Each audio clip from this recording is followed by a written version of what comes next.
Okay, we are live from various different places. I am apparently in Lynchburg, Virginia, or Tennessee, or wherever. And we're talking real boxing talk on the Real Boxing Talk show.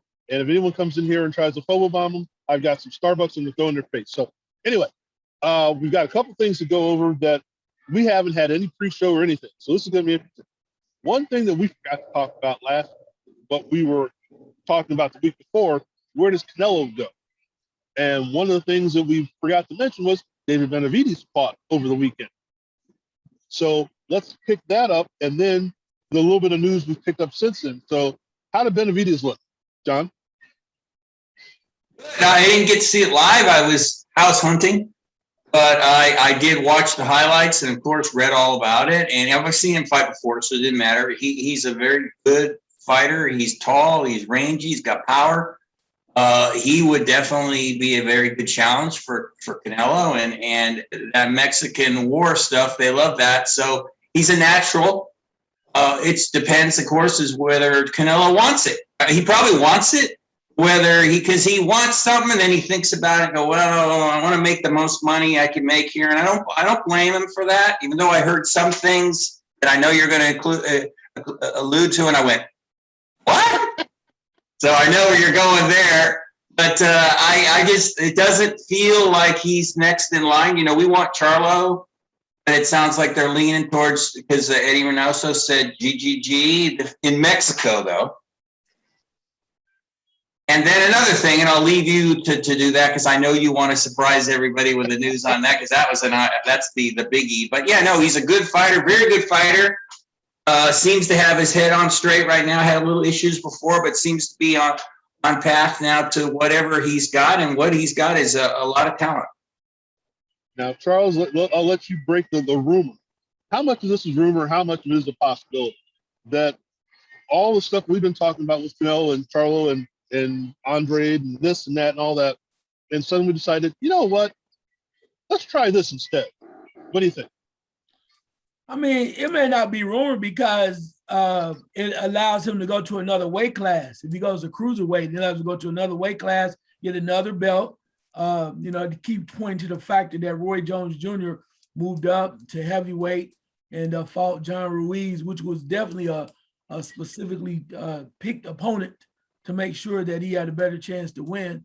But he's trying to make history. So if he's going to another place like cruiserweight, he can do that. And that might be interesting. So I don't think it's really rumor, because if you're going out to the governing body and kind of asking that as a possibility where you can move up, I think that it gives more credence to it, if you will, because you ask for permission. Now it does open the door for him to have a slew of opportunities. He has to decide which one he wants to dive into, so he can pick and choose from like 5 different scenarios. But I don't think it's as far-fetched as people might think, because if you weren't thinking about it, why in the hell would you just say, oh, let me check on this to see if this is okay? Right. I mean, you know why? It's a waste of time, because he has so many other things that he can do. He has so many people that he can fight that want to fight him. So why venture into an area to say, I'm going to check this out, when you really have no intentions whatsoever? And there's nothing that says that he can go up, get that belt, and then come back. Yeah, true. Yeah. It's not like this is a permanent move and that's where I'm going to stay. But it just opens up so many different things. And Johnson, you're going, let me ask. Go ahead. Well, I think Charles is right on. I think it's a hell of a lot more than a rumor. It's based on what I've been reading on social media, and I actually agree. I think it's disappointing. I mean, he's got some real challenges around the weight around his weight closer. And obviously they don't care what anybody thinks, but most people are considering this a dodge in a way. I mean, the cruiserweight, hell, we haven't even heard of the guy. You know? I mean, and he's got challenges. Okay, you might not consider Triple G a big challenge anymore, but still, that's better than that. And then he's got Charlie, he's got Andre, he's got Benavidez. And I'm sure I'm leaving somebody out. You know, he's got all kinds of guys. And then he's got Beterbiev, he's got Bivol, he's got Joe Smith in the light heavyweights. That would be a war with Joe Smith. Everybody knows that. So the fact that he's going to jump up another division, or possibly jumping up another division, it's not official, is disappointing to me. I understand it as far as a legacy, and Canelo has been talking a lot about that. So he's obviously trying to set himself up as the greatest Mexican fighter ever. And so I get that, but not right now. He's still got too many guys that are around his weight that are challenges, I think. And Pete and he always talks about the fans. No, the fans. What? The fans are going to be, I think, again, based on what I've been reading, in my own opinion, disappointed because if there was no one left, or maybe somebody marginal, you could kind of see it. I mean, when Roy Jones jumped up and fought John Ruiz, I don't remember. Now I could be wrong. My memory, I'm old. I'm getting old. I'm already old. I don't remember there was that much of an uproar about it. I mean, obviously people knew that John Ruiz was limited and he was a very boring fighter, but still it was impressive to jump to heavyweight. So I would say it was probably 70-30, 30% being against it. I don't remember exactly though, so somebody could correct me on that. This seems to be the other way around me from what I'm getting from the trial balloon that they obviously let float here today or yesterday. Most people are not excited about it or even like intrigued. It's more like, oh, you're really thinking about that?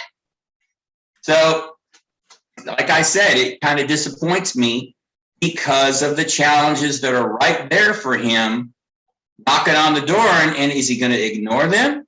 Possibly so. Well, Charles, when we were looking at Roy Jones, for example, and looking back at that particular point in time, was there anybody left for him to fight? I mean, again, like John said, I have to really look it up, but he was, consistently taking care of business. Mm-hmm. So it's like, hey, here's a challenge we haven't thought of. Let's jump up to heavyweight. Okay. But, and not saying Canelo's not taking care of business, but there are people that have been clamoring for this fight. And I can't think of anyone saying, yeah, I can beat Roy Jones Jr. at that weight class back then. I don't know if anyone was saying, I got a shot. It's like, well, if I get a shot, I'm going to take a shot. But, it was pretty much, as John was saying, I think Roy's the king of the division regardless. So let's do something different. What it reminds me of, and we'll step out of Floyd Fest, Love Fest here for a second. It's that when Mayweather fought McGregor, it's like, really? Is this really the way that you want to cement your legacy? And again, as I say the same thing with Roy Jones coming up to go to Ruiz. I'm like, does this really mean that you won the belt? That you won the title, that you are now a heavyweight champion, or you just got this guy? So, as you mentioned, we're looking to, there are a number of people on the path that Canelo could get, and he's not going to get them. He's going for that one guy, it looks like. Is this really, I'm the Mexican greatest fighter and I've done this, or is this like, as John said, the Dodge? I mean, it depends on how you look at it. For him, it's like, okay, I'm doing something that somebody else probably that's not Mexican or whatever, few people have done. But I do think it's a dodge according to the fans and people that look at it. But when you mentioned with Roy Jones Jr., I think at the point for him, he was doing it because he wanted to say, hey, to say that I was heavyweight champion of the world, it's a once in a lifetime opportunity. He had no qualms of saying, he had nothing to say, I'm going to stay here and see what I can do. It's a one-shot time deal. Get in, get out. Something I think I can do. It is really steps outside the guidelines of what I'm supposed to do. I'm not supposed to be up here, right? I'm not big enough, but I think I can beat this guy by my boxing skills or whatever. So he did it, and then he got out. But like you're right, I don't think there was anybody there that was waiting on him. He had really faced pretty much everybody that we knew in his prime. So he was just doing it, ruling was just to kind of say a notch. Canelo, on the other hand, is maybe because it's cruiserweight and he's going up to get another one to say, hey, I'm a 5-time, division champion or whatever. That, I mean, it is what it is. But like you said, he has these challenges that people are looking at, and he has the right to do what he wants to do. But when you start throwing greatness and great all the way around, great fighters fight tough people. And not saying Canelo hasn't fought a lot of good people. He has. And you mentioned Floyd, but Floyd was pretty much done. Let's be real. Okay, this is different. Right. Canelo's still a young guy. Floyd Right. was done. Floyd was kind of getting into his entertainment mode, made a lot of dollars for him. So he was kind of cruising. Plus, too, there really was nobody else Floyd thought he needed to fight. He fought Pacquiao Right. 100 years That was too it. late. Yeah, so he was just kind of moving around, but he did it. But here with Canelo, there is a lot of people that want to see him. He's in charge of his whole empire, his franchise. He has freedom. So people are like, well, if you have people that really we think could give you a shot, give you a challenge, why not fight one of them? We don't care who it is. I mean, Benavidez, I think they're punishing Benavidez because of what happened before. I do. I really believe it. I mean, you had an opportunity, you blew it. Now you got to work your way up. We'll let you know when we want you to get the shot. But we feel that you've redeemed yourself, which we don't think you have. Right. And I think Canelo's team is even teasing him even more. They mentioned his name, right? So it's one of them things you go, oh man, he's been saying my name. Like, how you doing? But I see you, but not yet. To the point where it's like, maybe we'll be seeing you in 3 years or something. And it's really tearing up. It has to be killing Benavidez to go, man, what the hell you mean 3 years? He's like, you ain't ready yet. You ain't ready yet. But Canelo can do that. So it's one of those things when you had the opportunity, you didn't take advantage of it, you blew it. So that's on you. Charlo is like, the whole point of it is Canelo is his own guy. He makes these decisions. Whatever he says, he's going to find a way. It's like people know, and I'm not trying to be funny, it's how certain pastors take certain verses of the Bible to use to back their causes, right? To fit just what they want to say and forget the rest of the words in the Bible. Anyway, that's a little tidbit. But people do the same thing when it comes down to they say things that fit what they want to because he's in charge. He's the big dog. He is the big dog, and Canelo's like this. I'm going to fight who I want to fight. You don't like it, tough cookies. Somebody's going to watch. I know my Mexican fans going to watch. I'm going to find a way to make it work. And that's one thing about him. No matter who he fights, where he fights, is usually a sellout. He's been to Miami. He's been to Dallas. He's been to San Antonio, all over the place. People love him. Certain people love him. And they lose the control. And then it's like, when I do give you a real fight, you will appreciate it, won't you? Just saying. In First Corinthians, it does say that a pastor may have a Cadillac with 18-inch gold rims. It says it right there. Yeah, I understand exactly what you're saying. Yeah, and we take what we want to make it apply to what we want it to apply to, whether that's the truth or not. John, you were actually doing research there. So What did I research? it looked like you were actually doing some research. So what would you when I was no.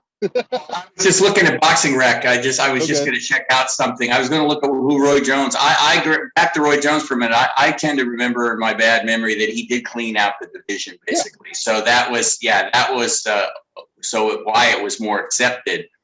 I'm like I said, I'm just disappointed. I think they got a good cop, bad cop, or a bad cop, good cop thing going here with Eddie Reynoso as the bad cop and Canelo is the good cop. You know, Eddie makes the announcement. Eddie makes the inquiry. I mean, okay, he is the manager, trainer, I believe.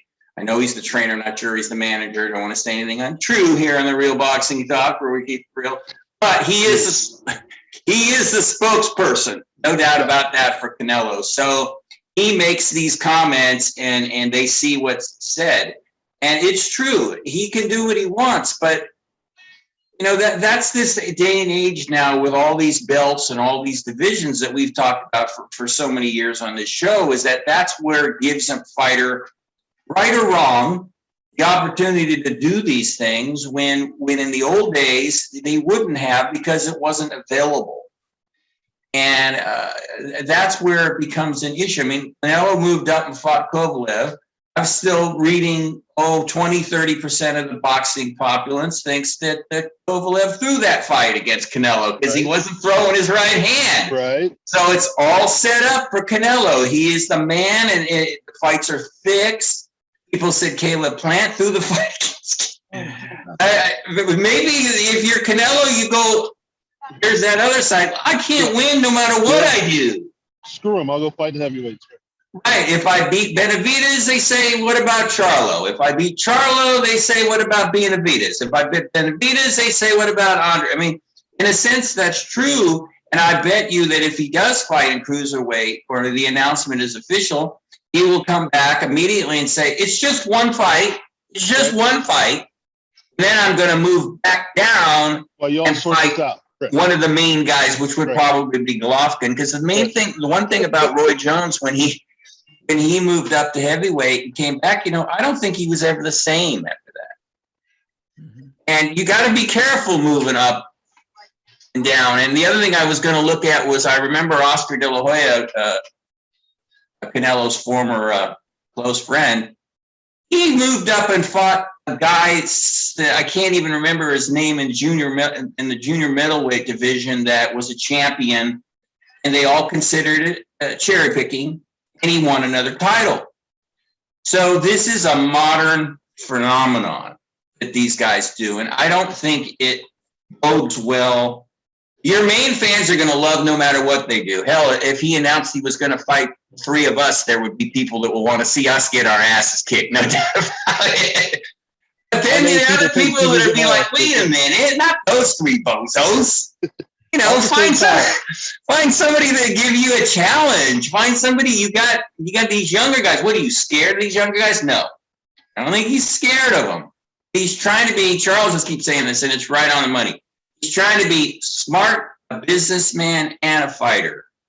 Sometimes those get mixed up a little bit about what you're doing. But again, echoing again what Mr. Farmer said, he is the man, and he can do what he wants. And if I have these names, I feel like I'm Irv Cross without Noah. But anyway, I'm trying to recall, was it Harry Greb is one of the fighters I'm looking for. And who fought Jack Johnson? Tommy, I'm going to forget. No, Tommy fought Jack Johnson. Jim Jeffries, Jess Willard. Tommy Burns. You mean Tommy Burns when he won the title? Tommy Burns, a little small 5'7" guy. Yeah. Right. In Australia. December 26, 1908. Oh. See, I did have it right. So there. But the thing being that when you move up in name, not in weight. And this is what we were talking about De La Hoya and Roy Jones. You add that weight, now you got to bring it back down. If you're naturally 160, 147, or whatever Roy Jones started at, you move up, you put on the weight of the heavyweight, now you got to come back down to that. That's not easy to do. So if Canelo moves up to cruiserweight, we're going to assume he's not going to cruiserweight weight because he started out as a welterweight. So as you mentioned, you come back down, it's kind of a tough thing. Whenever you've seen a talented fighter move up in weight and be successful, he usually stays there. You know, again, we'll go to Mayweather. Didn't start out as a welterweight, but that's where he ended up. He didn't go back down to lightweight to fight. So that's one thing you got to look at. I don't think that's part of this consideration. So, you know, will it even the playing field if he comes back down to middleweight? I don't know. But there's so many different ways to look at this. But let's jump into something that this was the plan was we got the guys behind John. I've watched a few different fights of both these guys in the last week. Charles, is Bud Crawford the truth? Yeah, I mean, no doubt about it. I mean, there's nothing about his skill set that makes you go, ooh, he's slipping here, slipping there. I mean, he's definitely the truth. I don't think that's never been an issue.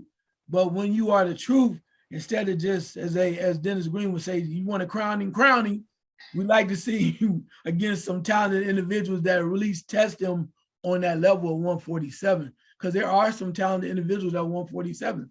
It doesn't mean that he might be the best talent at 147, but we would like to see him challenged at 147. So to answer your question, definitely the truth, no doubt about it. AKA Errol Spence is the truth, but he's the truth too as well. But I think playing on words, yeah, but I mean, no, Terrence Bud Crawford is the truth. He has a very tight skill set. He's proven that he can fight on any level. He continues to tell us that he's the best, and he shows us, and that's fine. No, I would never dispute that. But I think on the other end, and the one thing that I do like that he finally said, even though he didn't really say this earlier, was this fight here is really going to let people start to give him the respect he deserves. And it's true. It is true. First, he was fighting it like, y'all keep saying y'all want me to prove myself, but finally he's coming to grips that if I really want them to say I'm the guy and I need to, I need to be respected and seen in a certain way, this guy here is definitely gonna get me the respect I'm looking for if I'm able to defeat him, dominate him. If I beat him, people gonna go, okay, now we got it. Now we got it. So I think he knows that, and he's finally willing to publicly state that because of where he wants to go. Well, but John, here's what I don't understand.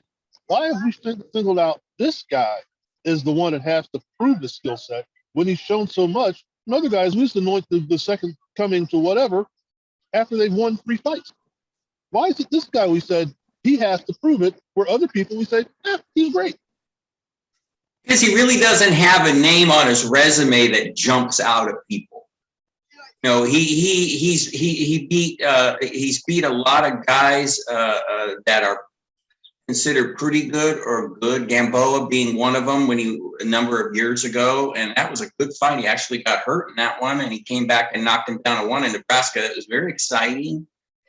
He's the WBO titleist, and that doesn't seem to carry as much weight as, say, the WBC and the WBO and the WBA. As you know, I really despise them, as I've said many times on the show, are right there wrestling for who's the worst. And then I really think Bob Arum, I'm going to keep saying it, he's mismanaged him. He's mismanaged him. And Crawford was waiting. He admits it. He was expecting to fight Manny Pacquiao last year. It never happened. He thought that was going to be his big fight, his or legacy or whatever, his turning point fight. It happened. So he's been, whatever you want to say, unlucky, mismanaged. This fight is so important because, like I said, that his resume, though good, to be considered really good, very good, or great, he needs a name that's known. And Showtime Shawn is known, 2-time ex-champion. He's never been really beat. He's lost officially, but he's never been blown out. He's always there. He's tough as nails. He's gritty as hell, as we know. We love Shawn. So this fight is huge, and it's just as important for Shawn Porter. Just as important for Shawn Porter. They're both, I think, 34. You're going to hit that peak and then start going down at some point. It happens to every athlete. So this is a huge fight. Another one that's flying under the radar, which I hate, but this is a fight we've been clamoring for years on this show. And we finally got it. And Bud, I don't know, Bud is just somebody, probably because he's so quiet. I mean, look at that picture. He's got that intense stare. And he's so quiet. It's the quiet ones that are the scary ones, though. And that's the one. That's what fits Terrence. He's a tough, gritty dude. He likes to get in there and get mean. So does Shawn, but Shawn throws you off because he'll smile at you and everything. And he's Showtime Shawn.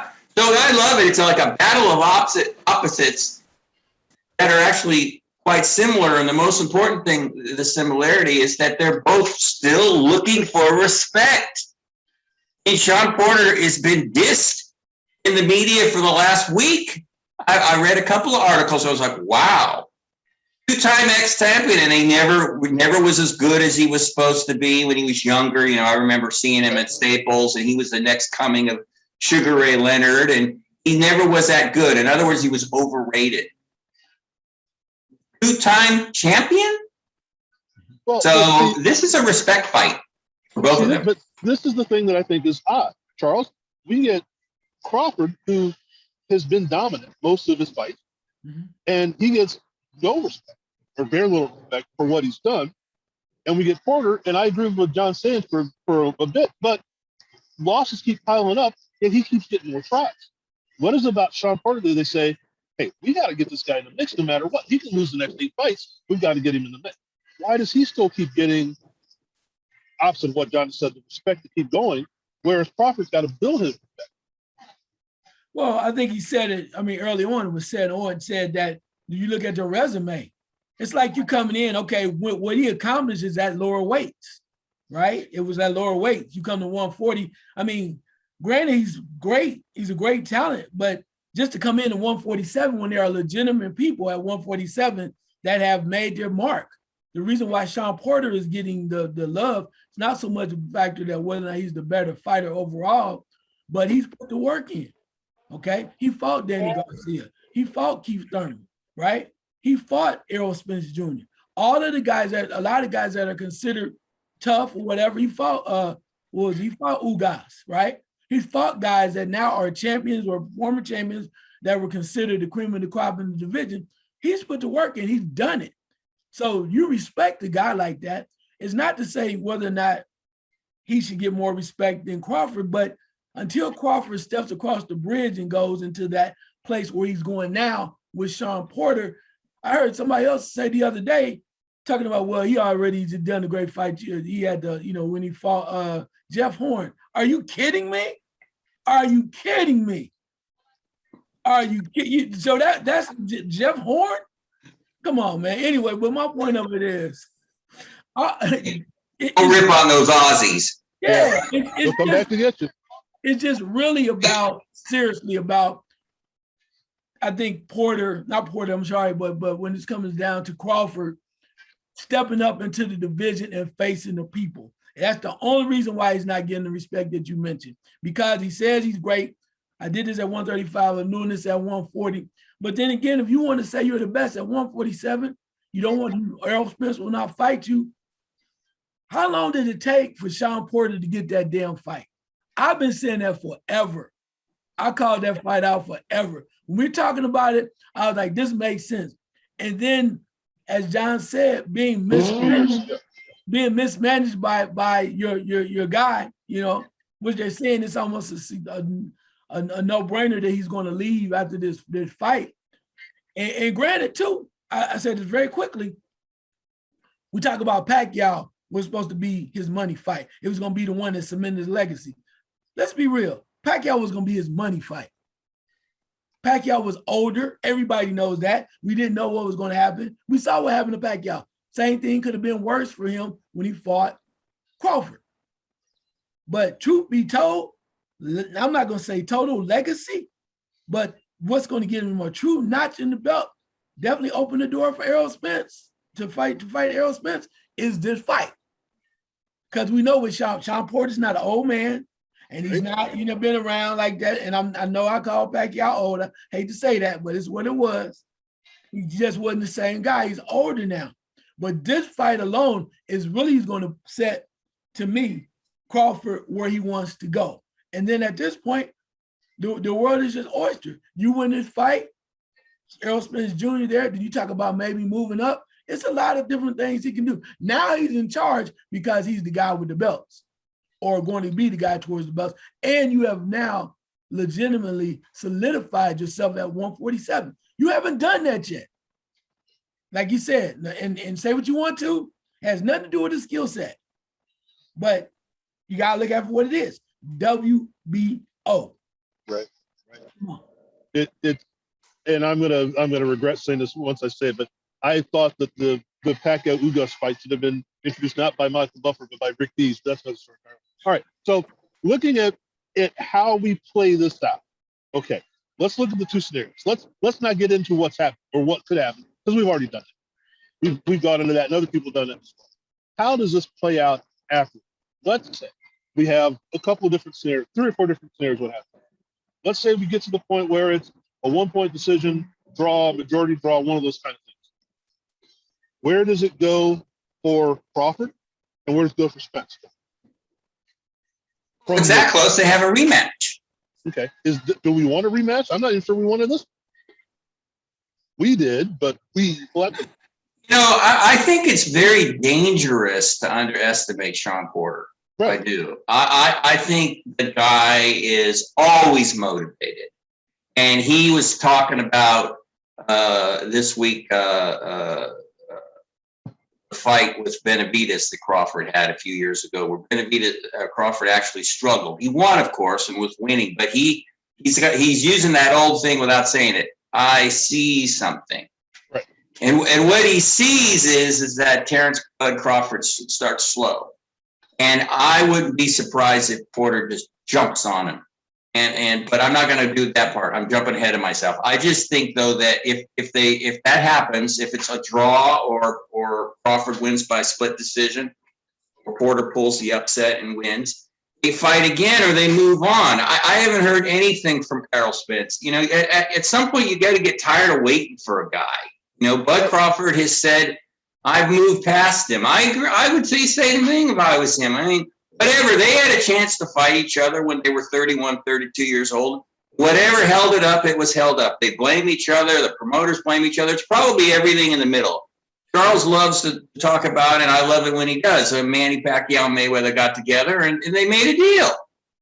So that you got to blame Spence and Crawford for that. Why didn't they emulate that? Didn't they say, look, meet me over at the 7-Eleven over here in Nebraska, and we'll make a deal. You know, nobody knows where we are. They could have done it. So now here it's this, and they're both hurt. I think they're both hurting in a sense more Crawford that the fight never happened, because if it had, then we wouldn't be talking about this. Crawford either would have won, which had a hell of a chance, or he would have lost, and maybe he would have been fighting Shawn Porter anyway. But I don't see that happening, Frank. I think there's going to be a winner if Crawford wins. Well, I won't jump ahead my prediction. I say that, but I think if it's close and all that a rematch, or they just go separate ways. Crawford says, look, I'm done with this. I don't care. I only won by a point. I'm done with Bob Arum. I'm joining Richard Schaefer. Joining Eddie Hearn. Anybody but Bob Arum. I'm joining Farmer Responding Marketing Team. Whatever. That's right. Whatever it is, I'm out of here. That's it. I don't want anything else to do with that old man in Vegas. So, and he has every right to say that. So he moves on to better things after this fight. And then Shawn decides whether he wants to keep fighting or just keep doing what else he's doing. And he's doing really well as a commentator. He's excellent. Yeah. Okay. So, Charles, good. Charles, you were going to go ahead. No, I'm just listening. Okay. Well, all right. So, but let's just say that Porter blows him out. Mm-hmm. Do we get Porter Spence? Do we get something else? Do we get what? I mean, how does if Errol Spence is watching, going, I already beat that. I already did it. I don't want this. What happens there? Well, I mean, on that scenario, if Porter wins this fight and he does it convincingly, he definitely wants to get another shot at Spence, because he think he was close enough to where if he didn't get over aggressive, he could have won the fight, and he thought he was in there. Plus, two would be for all the marbles, right? You get all those belts together, and then it might be a chance for somebody to be undisputed. So yeah, definitely it makes a lot of sense. But the Spence go for that. I mean, why not though? Because the one Spence is like on the fence now, because he's like, does he know how long he's going to be at 147? Because that talk was about moving up. And, even throwing that Canelo name out there with just another little fly-by-night thing that sounds good, but that kind of thing too. But I think that's there. But I also think too, though, if you flip that, if Crawford loses and it's close, I think he's definitely gonna want a rematch. I just think that, because I think he goes, you know what? Yeah, I know now. I think I don't know how he's going to be able to just kind of go, I lost my first fight to this guy, and I'm just going to walk away and just keep it moving. I don't see that. I think he's going to go, you know what? I messed up. I misjudged some things. I want my revenge. I want to whoop his, that kind of thing too. Yeah, I think he wants to do that. But if Crawford wins, though, and it's close, I don't see Shawn Porter asking for a rematch. I really don't, because I think he says, hey, yeah, I tried. I'll take it if you give it to me. But he kind of proved that, hey, he beat me, he's going to move on. And Shawn Porter's the kind of guy that he doesn't beg anybody for anything. He's not crying for anything. He might, like John said, he might walk away from the standpoint of, or he'll fight somebody different. Like maybe he fights, which will be kind of cool if he goes this right. If he loses, if I'm him, I'm like, you know what? Yeah, I lost. And looking around a little bit, nobody else wants to do it. Yo, Ugas, what's up, man? This is, you know what I'm saying? Really? Yeah, I mean, why not? You okay? Oh, why not? You're right. Give me another shot. You say you think you better than I am. You the champ now. Look, give me a shot. So that would kind of be something like that, but I don't see him back. I think there's a rematch if Porter wins and it's close or whatever. But if Crawford wins, I think Crawford's going to keep moving because he's going to like, I beat you already. I don't have nothing to prove. I told everybody what I was going to do to you. Now I want the big dog. I want Errol Spence Jr. And I think that's I think he finally realized, or it seems that anyway, I won't put words in his mouth. Crawford, that is, that he finally realized if I want to get to the top and to get all the chips and play at the big boys table, I got to go this route. And if I get this, I'm not going back to where I was before, because now the only way I'm going to get this is going through somebody like this, which is he was almost forced into it because the WL made him do it. He was talking about Pacquiao. And the WL made him do it. In actuality, them forcing him to do this might be the best thing that happened to him in regards to what he's trying to achieve in his career at 147. I think with Crawford, what we have is like, okay, I've decided to go down this path, no matter how it veers, as long as it looks like it's going to end there, and I'm going to get Spence, that's where I'm going to go. So that means I got to go here, I got to go to you guys, I got to go here, he'll take it. I think for Porter, it's like, okay, I'm going to take this ride as long as it's going to my destination. Once it doesn't look like it's getting me back to where I want to go, I don't need to ride anymore. I've been on this ride before. I don't need to fight X, Y, Z. I'm going from this guy to that guy. If that path does not exist, I can go back to my commentator job and do what I've got to do. I can be wrong about that. I think that's the way it plays out. So it's going to have to be either a decisive victory and he moves up to Spence, or whomever has the belt at that point, or it's going to be like, well, I've had a nice ride, I'm done. John, what do you think? For Porter? Yeah. Yeah, I think he's got a good life going. He's got options. I can't miss a week without mentioning that man from Oakland, Mr. Ward. He used to tell me that he already was thinking about broadcasting when he was fighting. And obviously, Shawn Porter had been giving it some thought. And he brings that Shawn Porter-esque personality into the studio. He's bigger than life, and it works very well on television. So he's got a gig here for as long as he wants it, I think. Keith Thurman as well. He's a guy we never even talk about anymore. Right. Because Keith doesn't fight anymore. But he's also very good in front of the camera. So, yeah, Shawn can do what he wants. He's earned it.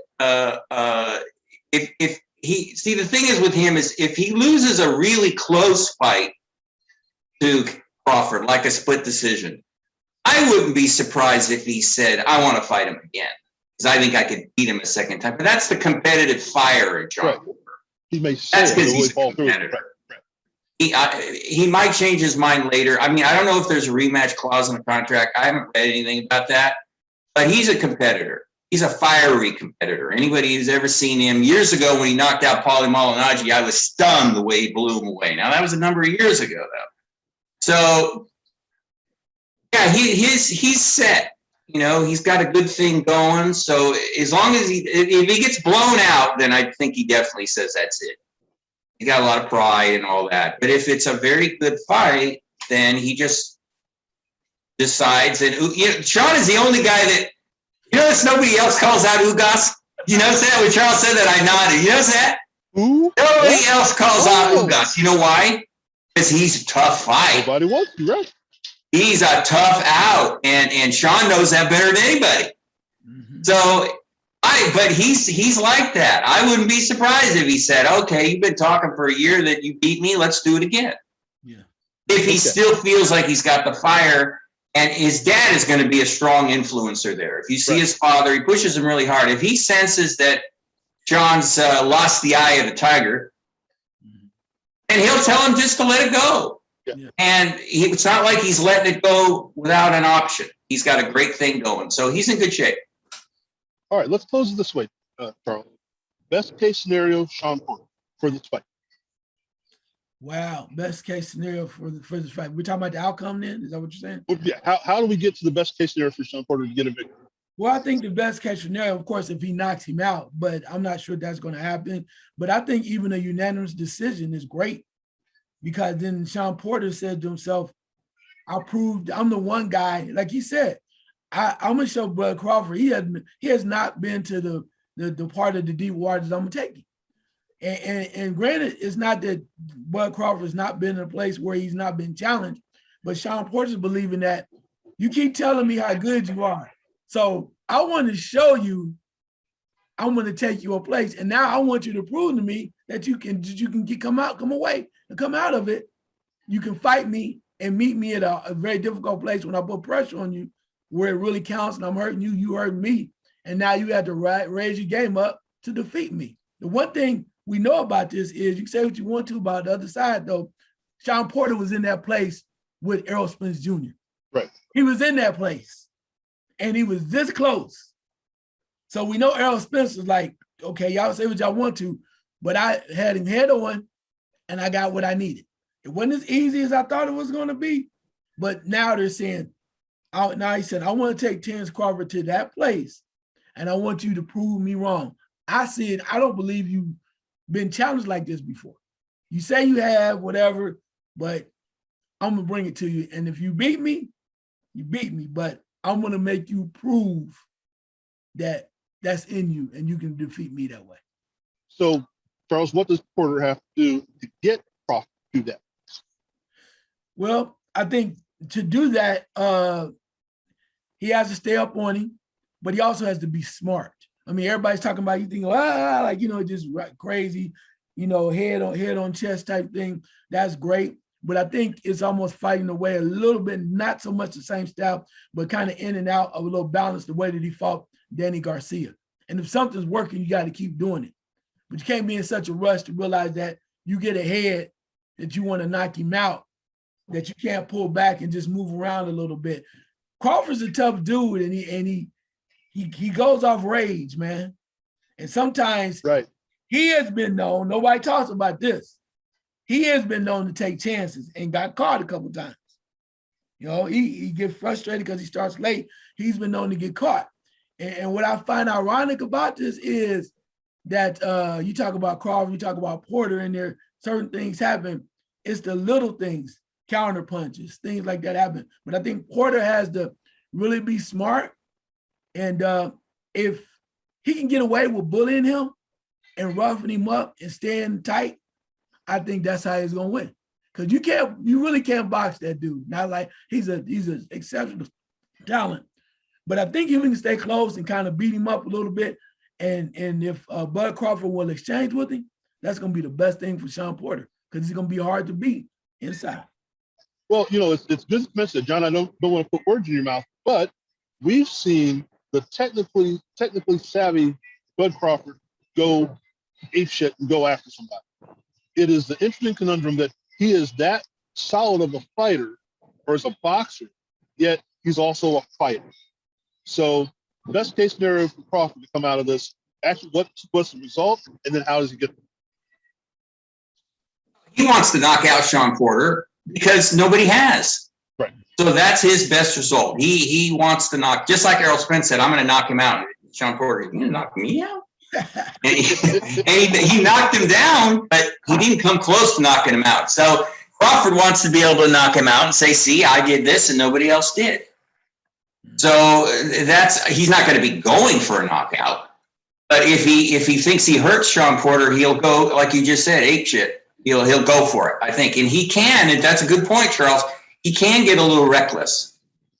So can Shawn, but as we know. But Terrence can, because he gets clipped. He gets caught every now and then. And you're like, wow, he could really get him when he got officially knocked down a couple of years ago. He got reckless, and he got caught with a shot, and he went down, and they didn't call it a knockdown, but I don't care. It was a knockdown. So, he can make mistakes, and Shawn Porter, I'm supposed to stick with Terrence, right? So he wins by knockout. That's his main thing. And to get there, it's going to be tricky, because I think that Shawn Porter is going to bring it early and see what happens. Not recklessly, like Charles was saying, or a cerebral attack, because as I said earlier, Terrence starts slow. And Shawn Porter knows that. So he's going to try to test the waters a little bit, I think. Not crazy, Who knows? Maybe he can catch him cold. It happens. And then it's going to be harder because as the fight moves on, kind of like Canelo, Terrence starts warming up. He's a rhythm fighter. You notice that he gets into a rhythm, and when he figures you out, that's when he starts chopping you down and beating you up and hurting you and usually stopping you. So he to get the victory, that's what he has to be wary of is the Shawn Porter. Shawn's quick too. So he's got to try not to make a mistake and run into something, and then just bide his time and work with Shawn's, keep on the outside more. But he's been working a lot on the inside if you watch those all access excellent shows. Right. So he anticipates that. But that's Shawn, that is more Shawn's fight, I agree. But I think Bud can fight on the inside too. Maybe not as well as Shawn, but he's going to be ready for that, and then he's going to try to stop him late. That's what I'm thinking. If he doesn't get him early, get him catch early, he's going to try to stop him late.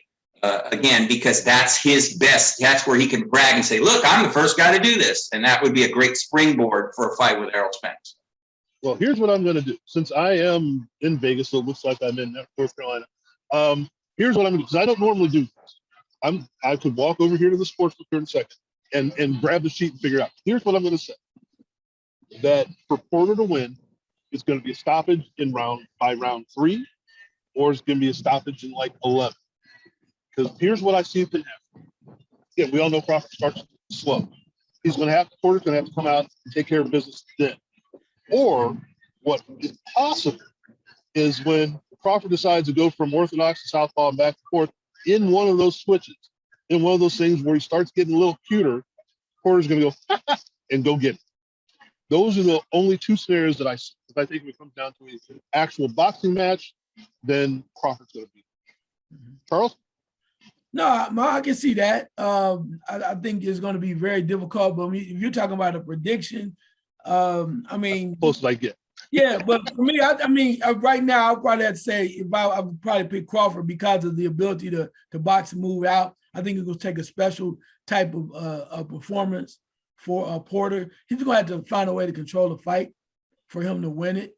And if he just lets Bud be Bud and keep moving around and popping him and then getting inside a little bit, that's the other thing about Shawn Porter. He gets frustrated near the end when he wants to. Feels like people are taking too much of him, like he did with Errol Spence, where he got caught.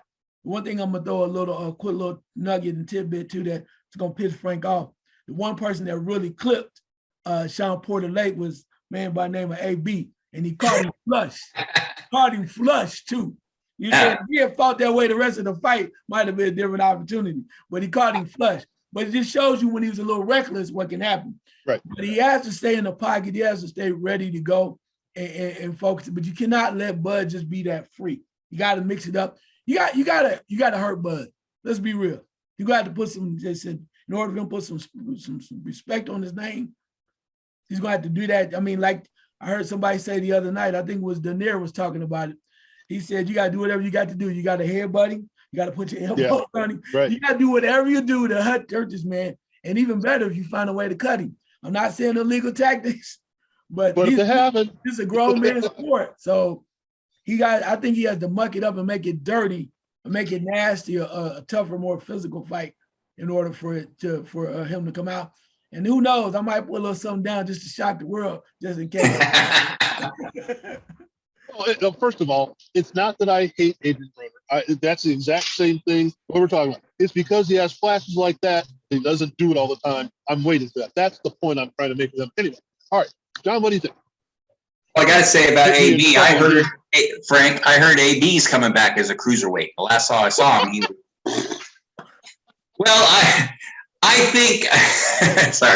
I think Charles hit it with Porter. When he gets hurt, it's later in fights because he's a little tired and he's a little slower and he's a little reckless and he gets nailed because he's very aggressive, as we know. He has to stay away from that.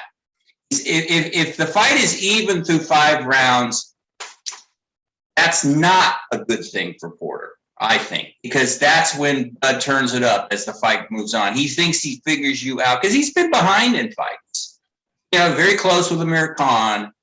I think it was Hank Lundy he was losing to, and he stopped him in 5. So you can get off to a lead with him, again, like Canelo. Then he starts figuring you out. So the danger for Shawn, and I think this could happen, is he gets caught late.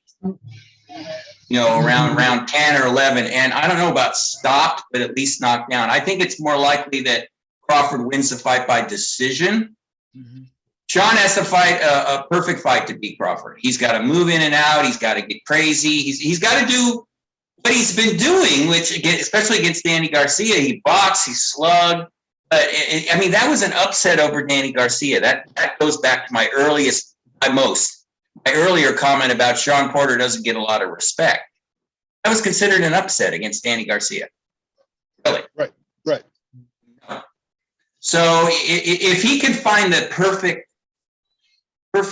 rhythm to bully Terrence, get him out of his game, maybe cut him, like Charles said, make him go like, hey, what? This isn't Jeff Horn I'm fighting, obviously. This is a little different here. It's a big leagues. Yeah. Then it's possible that Shawn Porter can win, and it might not be a bad bet, but 20 experts on the ring, all 20 took Terrence Crawford. Well, there you go. We haven't all been right lately, so. But I think obviously the favorite is Terrence Crawford because of I think he's more skillful in the boxing ring, so it'll take more of Shawn's game to win. Possible, but I would go with Crawford, like I said, either by late stoppage or obviously a decision. Well, I'm going to take my Saturday night Vegas parlay, and I'm going to put Crawford and Gonzaga together and see what happens. But it's going to chalk, and I don't normally do that. All right, so let's reconvene here next week, and we'll, again, as I mentioned last time, we will wrench our respective shoulders out of the sockets and pat each other on the back because, I mean, we're on a roll. Or I'm sorry, you guys are on a roll. I just take it back. So, yeah. Now, yes, I admit it. I don't know what I'm talking about. I'm just the director here. I don't know squat about it either. But we are on a roll, and I think we've got this one right. Now, I think we've got it right because we're giving Porter as much respect as we can, as we should, as he's due. But I think we believe that Crawford is maybe disrespected, or he is that good that he just needs the form to prove it. And as you guys have both said a number of times, this is the place for him to do it. If he is big time, if he wants to step outside of Nebraska and step into the big time, and he does that, then the sky's the limit. But I think what's happened, and as Charles said pretty accurately, is they forced Bud into a position where he had to say, all right, they're not going to let me just step in here and do what I want to do. I'm going to have to show them. Mhm. And because he's going to have to show them, I think he's going to show them. Because I think he has it in him. And if he doesn't, his mother's going to take him out back and beat the crap out of him. Once again, folks, we are about out of juice, live from the New York. I guess I can't say it. We don't have official clearance to be here. But live from the Las Vegas Strip.